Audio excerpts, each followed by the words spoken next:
I've got a drawing with three objects, a cube, a sphere, and a cone. And my line work is lightly drawn. An idea to have it so that your pencil lines, you're not going too harshly. You might even draw it on a separate piece of paper, making sure that you know exactly what lines to keep and what lines to get rid of, and then transferring it. You can see on this that I have kind of a horizon line going across the whole thing. If you have lighting on an object coming from the top down, your background you might make darker than the object because the area towards the top of these objects or the side of them might be lighter. I have some pre-mixed color here, and you can see, you know, it's watery. Okay, so you know, I mixed quite a bit of it, but I still may need more, and that's why I've got my palette here so that I can reach some of the other colors that may deepen my color. Okay, and then I also have a bucket of water ready to go, and so you need to be prepared ahead of time to do something of this nature.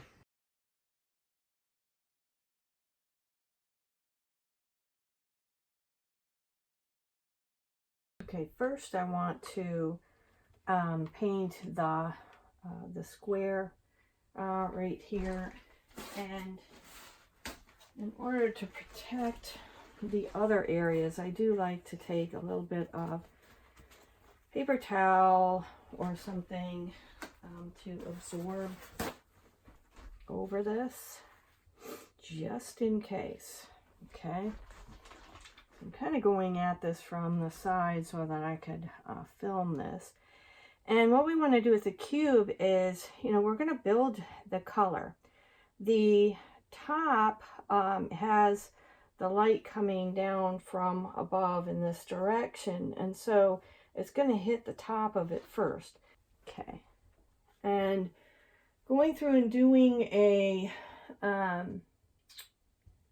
flat wash. Now we've already done a little bit of flat wash, and I want to make sure that I do have plenty of color, and that I see and observe what is going on with the brush edge. Now I can't see what's going on right at the edge, so I'm flipping, literally flipping my brush in the other direction. Normally I'm going to do these very quickly, and you do want to do them quickly because otherwise, and let's pick up more paint so that you don't get any lines and that the watercolor flows down. And this takes a bit of practice.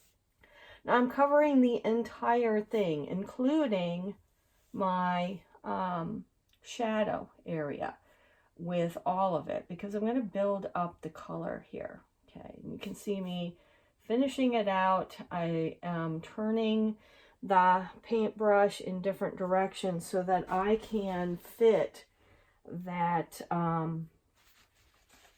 shape, okay, and that I don't go over in the wrong spot.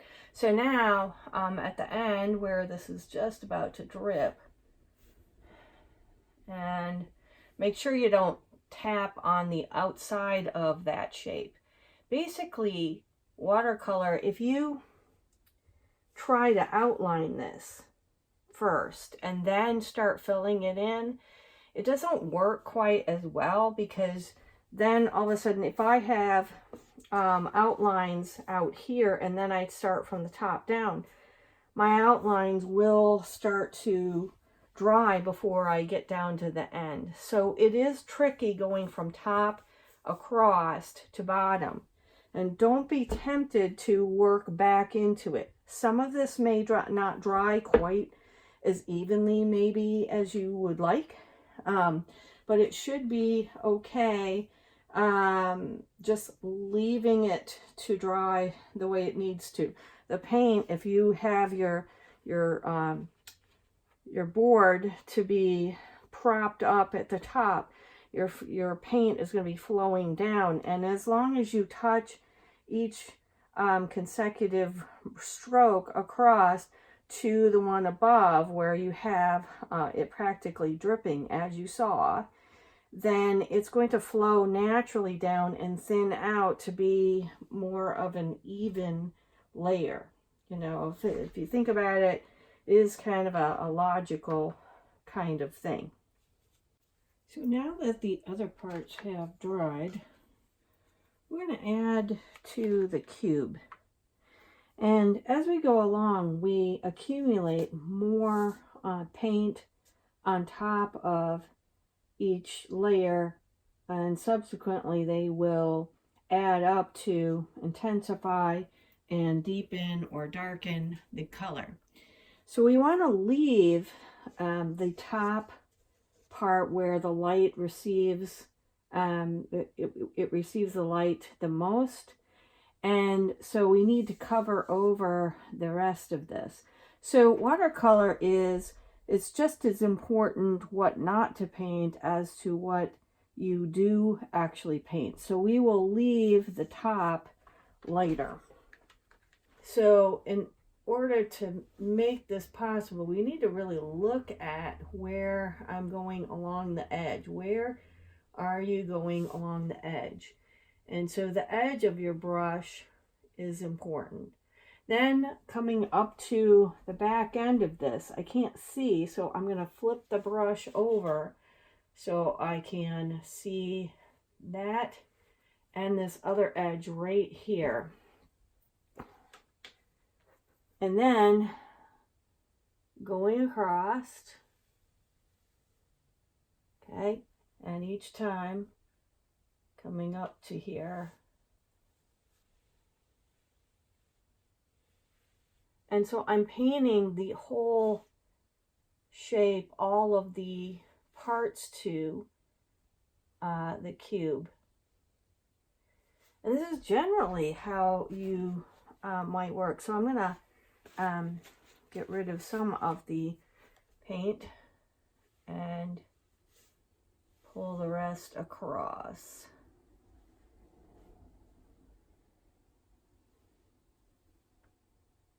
Make sure that I stay right within it. And same thing with the gravity. And also my paintbrush has that leading edge. That's why we like, you know, on geometric objects to use the flat brush, a nice big flat brush. We need plenty of paint. I keep picking up more paint. And I could be tempted to keep working over it, but I really want to go from top down using that gravity. Okay, I'm really looking at the lines here.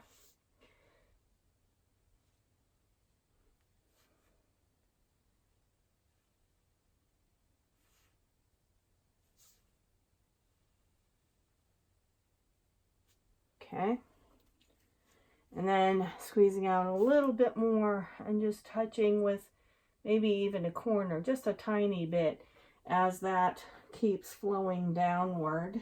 Now that our cube, that next layer is all set and dry, I want to actually change colors just a teeny bit, and we have 3 layers now for the shadow. I'm going to add the 4th layer, and in this case I want this right hand side of the cube to be to remain you know, lighter, like a darker blue, and then the shadow changing colors a little bit will help with the process. I need plenty of paint, and you know, I like to use the brush end. You know, I can use part of it on its side and manipulate it this way. So I need to be able to see this corner right here, okay? And I just add a little bit, okay? So I'm not going flat out because the shape is much more narrow in that spot. Okay, so now I need to put a little bit more into that.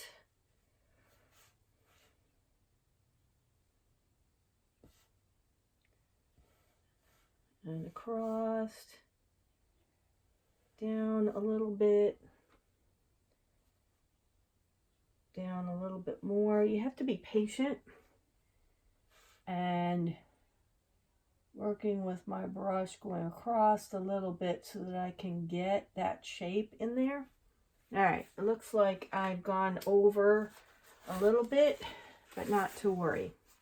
Okay, how I fix something: paper towel and a cleaned up brush with water, okay, clearer water, and put a little bit over that area, and since it's kind of a sharp edge,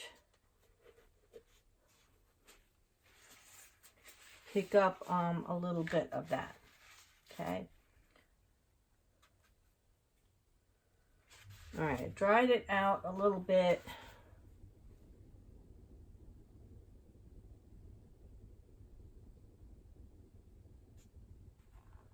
Drying out a little bit more of this particular edge.